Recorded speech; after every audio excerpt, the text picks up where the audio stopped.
This is a video about a big problem with live TV streaming bundles, so why do I have a cookie in my hand? Keep watching. You're already familiar with the pay TV bundle if you've got cable, satellite, or a live TV streaming service. Take YouTube TV for example, more than 85 live TV channels from a single app, $65 a month at recording time. But what I found over the years is that this type of bundle does not work for a lot of people who are canceling their cable or satellite subscription to save money. Here's a quick example. I helped someone cut the cord recently, and he had a short list of must-have channels, only 2 sports networks and 2 cable news networks. So with YouTube TV, $65 a month for only 4 channels, that works out to more than $16 a month per channel. When you look at it that way, you can see why so many Americans are frustrated with the live TV bundle and they don't think it's a good value. And in fact, live TV bundles are very different bundles than other ones we encounter in our lives. We're going to talk about the cookies again now because this bundle of cookies sells for $10. It includes 4 different types of cookies. You might purchase this bundle if you like the price, you like the product, and you like the convenience of having 4 cookies all in one package. But let's say that you like only one type of those cookies, oatmeal raisin for example, and not the others. You'd probably not buy this bundle because you'd only eat 25% of the cookies and 75% would go to waste. And when I polled my YouTube community, a lot of people said for this bundle of cookies to be a good value, they would have to like at least 3 out of the 4 cookies or 75% of the bundle. But fortunately, when it comes to cookies, a bundle is not your only option. There's a lot of competition for your cookie dollar. So the store that sells the bundle also sells small batches of oatmeal raisin cookies because they know you could buy cookies from a lot of other places or just make them yourself. But live TV bundles just don't work that way. There is no way to pay for only the channels that you want. And why not? I asked Andrew McCollum. He is the CEO of a live TV streaming service called Philo. These channels are owned by companies like Disney and Paramount and and NBC, Comcast NBC, and generally, if you want to license one of their channels, you kind of have to add all of them. More details now. This is a list of Disney-owned networks. You see ABC, ESPN, Disney, and others. But as Andrew just said, live TV bundles will either carry all of these networks or none of them. Back to YouTube TV as an example again, it is one of the live TV services that does include the Disney-owned networks. The price, $65 a month at recording time. But Philo is $25 a month. Quite a difference. Its bundle has 60 entertainment networks, but importantly, no sports, no cable news, and no locals. That means no Disney-owned networks too. If you're a traditional cable subscriber, you're probably paying around $15 or more every month just for the channel ESPN alone. So if you don't watch ESPN, you're paying $180 a year for a channel that you're never watching. So when people say they'd like Philo to add just one of the Disney-owned networks, let's say ESPN, remember back to what Andrew just said. The channel owners want the services to carry all of their networks, not just 1 or 2. I am a believer in bundling. I think that versus the typical cable options, there does need to be more choice. Obviously we have a entertainment focused package. We have no problem with sports per se. Sports are great. The issue is not should you be able to get sports.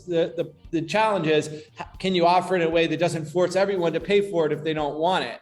For example, does that in the future look like a non-sports package like maybe we have today, and then a sports package for people who want that content, and it includes those channels that bring a lot of cost, but also for the people that want them, provide a lot of value.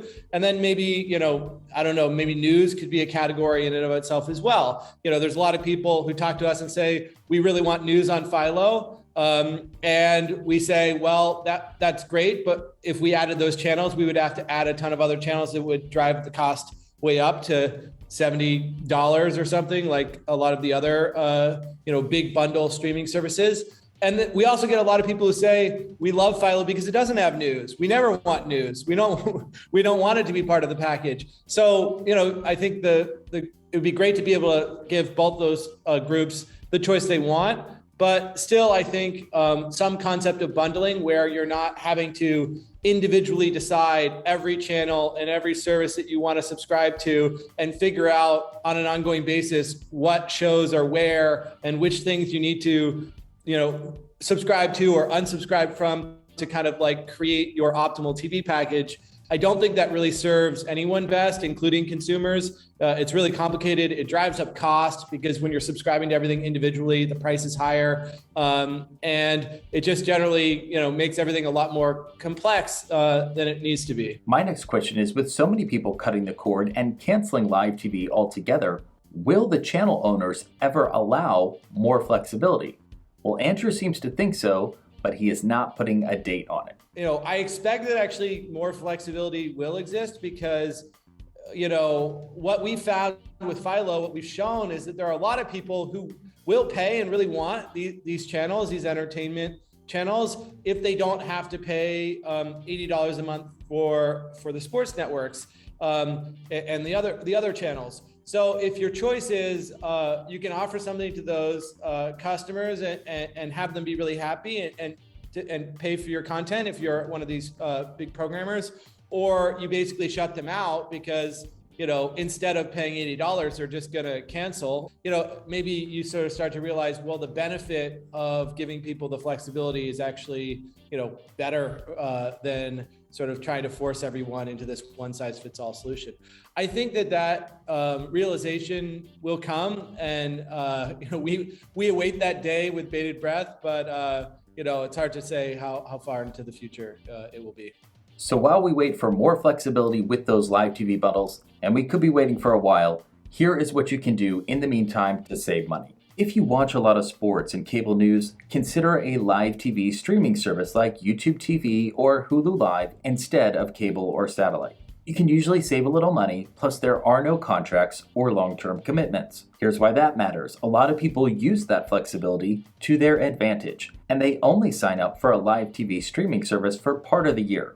For example, football season. Then there is Philo, a cheaper live TV alternative, but again, no sports, no cable news, and no locals. Another popular option right now is to cancel live TV altogether and just set up your antenna for locals. That'll get you ABC, CBS, Fox, NBC, and PBS. Then on top of that, you can add one or more on-demand services, your Netflix, HBO Max, the Disney bundle, and the rest. But you may not need to pay anything at all for streaming TV. Ad-supported services like Pluto, the Roku channel, and Tubi are 100% free. I talk more about your options and help you get started in my beginner's guide to cutting the cord. Thanks for watching this video, and I'll see you over there.